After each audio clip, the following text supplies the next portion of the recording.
perfect segue to China. How are they looking at what's happening in Iran? Well, you've seen what they've said. Yeah. I think on a diplomatic level, their messages have been twofold. One, condemning what the United States has done, calling for an end to the conflict, providing rhetorical support for Iran.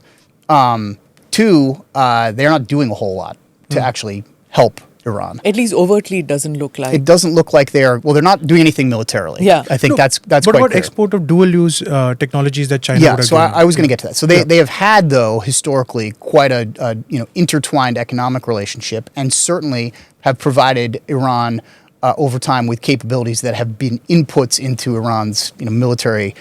How successful that work has been, I think, is debatable, given how poorly, for the most part, Iran's military has performed against Israel and against the United States. So they have this relationship, but it's easy to. I think it should not be overlooked that China has very important relationships throughout the Middle East. It's not like they necessarily prioritize Iran above the United Arab Emirates, above Saudi Arabia, above other countries where they are customers for energy, where they have kind of deep connections. China's strategy tends to be to try to be on good terms with everybody and try not to make commitments that are too big to any one country. And the United States has taken a different approach historically, but that's what China's done. The last thing I'd say that I'm seeing from China, and I think you'll see this increase, is trying to use what is happening as a propaganda lever against the United States.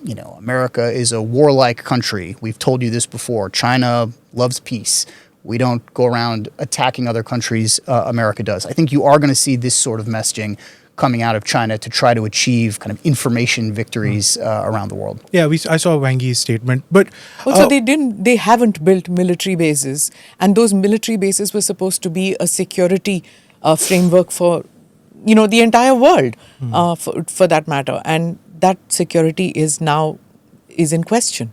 So I think to when you some say they extent, haven't built military bases, you mean China hasn't China built? hasn't. In There's Djibouti just and all, one. there are some Just bases. one. Yeah. Djibouti. That's it. and maybe Cambodia as well. Yeah. But I will say it's not for lack of trying at this point. I mean, one of the things that was interesting in our administration is we did identify that China was seeking to establish military facilities further afield than they have in the past. So I think they are increasingly trying to go down this path. For what reason, I can't. Like Belt and Road Initiative and the Pakistan element, which was the in Pakistan, it didn't work. It was supposed to be quasi-military.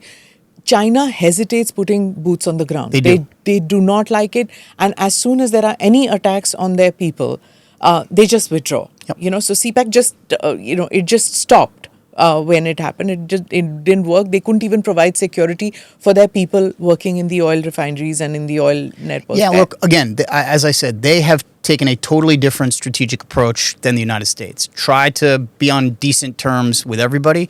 Don't make commitments that pull you into certainly conflict from a security perspective, and look out first, foremost, maybe exclusively for your own interests. It doesn't maybe make them the greatest partner. That's part of why I think China does not have alliances around the world in the way the United States does. But what it does do for them is it prevents them from being overstretched, overcommitted in the way that the United States can sometimes feel.